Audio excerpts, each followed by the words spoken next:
El imperialismo es una actitud o forma de actuación política basada en dominar otras tierras y comunidades usando el poder militar o económico. Las consecuencias que este conflicto tuvo fueron las siguientes. Las consecuencias positivas para los pueblos colonizados.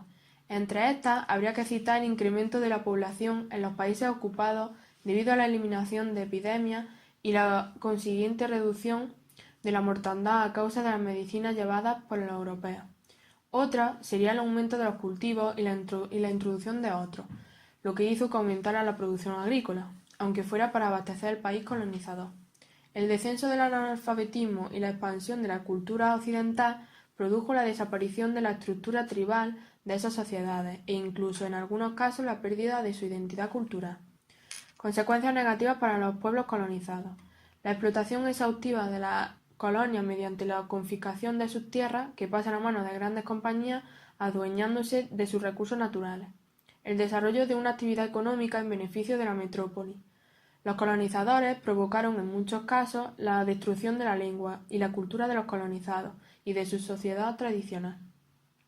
Las fronteras que establecieron los europeos serían totalmente arbitrarias, sin tener en cuenta a los pueblos indígenas. Así se impuso la convivencia forzada entre grupos étnicos tradicionalmente enfrentados, mientras otros pueblos se vieron de repente divididos. En muchos casos habrá una fuerte segregación racial y falta de respeto por las realidades autóctonas.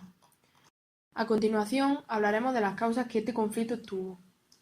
Económica. La búsqueda de nuevos territorios donde invertir el exceso de capitales acumulados da como resultado la otorgación en forma de créditos a las minorías indígenas colaboradoras de la metrópoli y la financiación de infraestructuras tales como ferrocarriles, puertos, etc.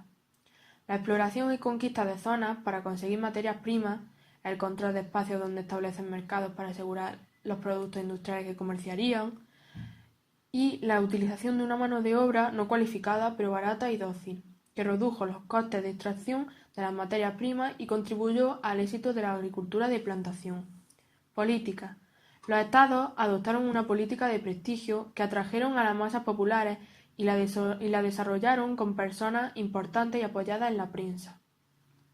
Además, las potencias adoptaban alcanzar la hegemonía colonial del control comercial y militar de las rutas marítimas y terrestres. Demográfica. La población aumentó gracias al descenso de la mortalidad por la entrada de la medicina. Esto provocó un desequilibrio entre población y recursos, que dio lugar a una masiva migración a otras zonas del mundo. Ideológica. Se desarrollaron teorías racistas que impulsaban la expansión territorial. En todas esas posiciones nacía una ideología de carácter etnocentrista, la cual enlazaba la cultura europea y occidental y descalificaba al resto. A continuación vamos a hablar de los imperios coloniales. Las potencias mayores. En Asia, la India fue sin duda su dominio más importante. Se convirtió en la principal suministradora de materias primas, algodón, yute, té, etc. Era el eje del imperio. En el Mediterráneo, una vez abierto el canal de Suez, se anexó Malta y Suez, y luego Egipto. En 1847 conquistó Argelia. En 1881 conquistó Túnez y el Congo. En 1895 estableció un protectorado en Marruecos. En el centro del continente africano poseía Senegal, Guinea, Costa de Marfil, Benín y el Chad, y en 1898 conquistó Madagascar.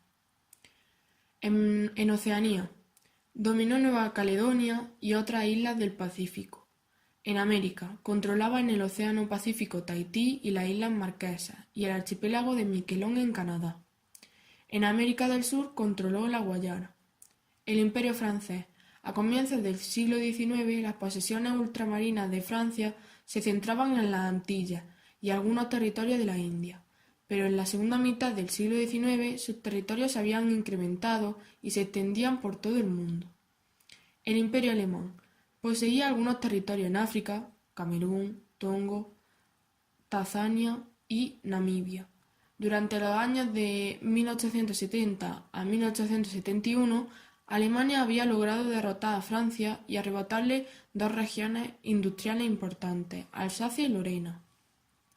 El Imperio ruso controlaba Siberia, Kazajstán, Uzbekistán, Armenia, Georgia, Daguestán y muchas otras comarcas orientales. Sobre Europa tenía el control de Polonia y Finlandia, así como territorios de otros países pequeños o de minorías étnicas como los tártaros. El Imperio austríaco era otro poderoso estado, tenía Hungría, Bohemia, Bosnia, Iliria y otros territorios más. Por último, vamos a hablar sobre las nuevas potencias. Los Estados Unidos de Norteamérica, que durante las postrimerías del siglo pasado habían logrado arrebatar a México más de la mitad de su territorio, Texas, California, Colorado, Arizona, Nevada, Nuevo México y otras zonas. En 1898 le declaró la guerra a España, a la cual derrotó, lográndole arrebatar las Filipinas y Cuba. Asimismo, se había anexado la isla de Hawái. A continuación explicaremos las formas de dominación que tuvieron. Fueron 3. Colonias de explotación. En ellas la metrópoli llevó a cabo la administración a través de sus funcionarios, bajo las órdenes de un gobernador. Esta fórmula fue aplicada por todas las potencias coloniales. Colonias de poblamiento. Se dieron en algunas colonias inglesas, con fuerte presencia de población blanca. En ellas se establecía un régimen de autogobierno y se permitía organizar un parlamento, elegido en la colonia. Protectorados. Eran territorios en los que se mantenía el gobierno indígena, en los aspectos internos, bajo la supervisión de la potencia ocupante y sometido a ella. La política exterior y el ejército eran controlados por la metrópoli. Y por último, y para concluir este vídeo, vamos a hablar del imperialismo japonés y el imperialismo en Estados Unidos. Japón participó en la Primera Guerra Mundial aliada con la Triple Entente y jugó un papel importante en el momento de asegurar las vías marítimas en los océanos Pacífico Oeste y en el Índico contra la Marina Imperial Alemana. Políticamente, Japón aprovechó la oportunidad para ampliar su esfera de influencia en la China y obtener reconocimiento como una gran potencia en la geopolítica de la posguerra.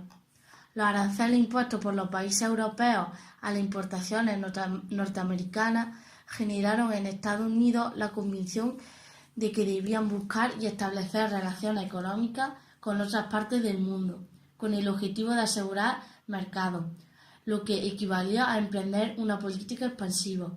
La política exterior norteamericana recibió una clara influencia del darwinismo social, es decir, de la aplicación de la teoría de la evolución y de la supervivencia de Darwin al ámbito político de las relaciones internacionales.